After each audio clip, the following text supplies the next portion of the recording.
हरे कृष्ण। क्या हमने कभी सोचा है कि जब सुख आता है तो हम फूल जाते हैं और जब दुख आता है तो हम बिखर जाते हैं। एक दिन सब अच्छा लगता है और दूसरे दिन लगता है ये दुनिया ही बेकार है। लेकिन गीता कहती है जो व्यक्ति सुख और दुख दोनों से ऊपर उठ जाता है वही सच्चा ज्ञानी है। तो सवाल है, क्या यह संभव है और अगर हाँ तो कैसे? तो आइए आज हम समझेंगे भगवत गीता के श्लोक अध्याय 5 में 19 से 22 तक का गहरा रहस्य। इहेव तेजितः सर्गो येषां साम्ये स्थितं मनः निर्दोषं हि समं ब्रह्म तस्मात् ब्रह्मणे ते स्थितः। अर्थात जिसका मन समानता में स्थिर हो गया उसने यही इस जीवन में संसार को जीत लिया। समझिए इस बात को, सुख आया उसका मन शांत रहता है, दुख आया उसका मन शांत रहता है, अपमान और सम्मान मिलने पर तो भी उसका मन शांत रहता है। ऐसा व्यक्ति बाहरी परिस्थितियों से हिलता नहीं है क्योंकि वह जानता है ये सब आएगा जाएगा, उसकी पहचान इनसे नहीं जुड़ी है। मान लीजिए कोई आपकी प्रशंसा करता है, हम खुश हो जाते हैं, कोई आलोचना करता है, हम दुखी हो जाते हैं। इसका मतलब क्या है?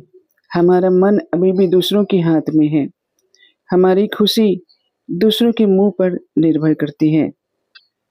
लेकिन ज्ञानी व्यक्ति न तो अपमान मिलने से हतोत्साहित होता है और न ही सम्मान मिलने से वह उछलता है। वह जानता है ये सब अस्थायी है, उसकी खुशी का सोर्स बाहर नहीं, उसके भीतर है। न प्रहस्येत प्रियम प्राप्य न द्विजेत प्राप्य च प्रियम स्थिर बुद्धिर समूढ़ ब्रह्मविद ब्रह्मणि स्थितः है। अर्थात प्रिय चीज मिले तो खुश न हो और अप्रिय मिले तो विचलित नहीं हो। यह भगवान भावनाओं को दबाने के लिए नहीं कह रहे हैं, बल्कि स्थिर रहने को कह रहे हैं। भावनाएं आएंगी, क्रोध, उदासी, उत्साह सब आएगा, लेकिन तुम उनमें बहोगे या देखोगे? ज्ञानी तो बस देखता है, जैसे कोई दर्शक बैठा हो। बाह्य स्पर्श से स्वशक्तात्मा विन्दयात्मनि यत् सुखम स्वब्रह्म योग युक्तात्मा सुखम अक्षयम अश्नुते। अर्थात जो व्यक्ति बाहरी सुखों में आसक्त नहीं है वह भीतर ही आनंद पाता है। यह सबसे बड़ा पॉइंट है। बाहरी सुख अस्थायी और अंदर का आनंद हमेशा रहने वाला होता है। जैसे नया मोबाइल खरीदा, 2 दिन अच्छा लगा, फिर वह पुराना हो गया। नए कपड़े पहने, 3 दिन अच्छा लगा, फिर वह साधारण हो जाता है। पैसा आता है, खुशी मिलती है, लेकिन चिंता भी साथ आती है। बाहर का सुख कभी टिकता नहीं है और जो टिकता नहीं है उसके पीछे भागना व्यर्थ है। ये ही समस्पर्श जब होगा दुख योने एवते आद्यंतवंत कौन्तेय न तेषु रमते बुधः। अर्थात इंद्रियों से मिलने वाले सभी सुख, देखना, सुनना, खाना, छूना, ये अंत में दुख ही देते हैं। क्यों?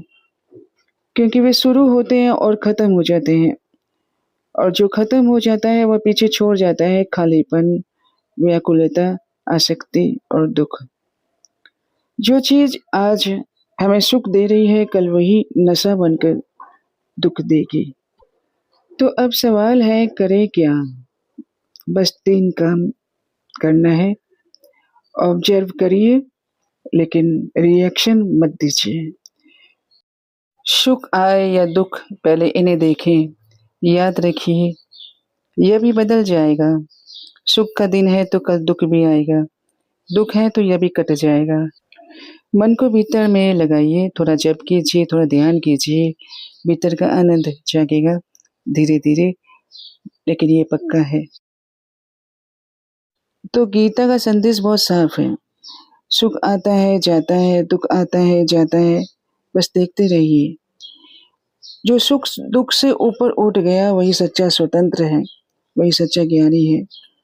सुख दुख से ऊपर उठना ही असली योग है और यह योग जिम में नहीं मन में होता है। अगर यह ज्ञान उपयोगी लगा तो इसे अपने जीवन में उतारिए और ऐसे ही गीता के रहस्यों को जानने के लिए इस चैनल से जुड़े रहिए। हरे कृष्ण।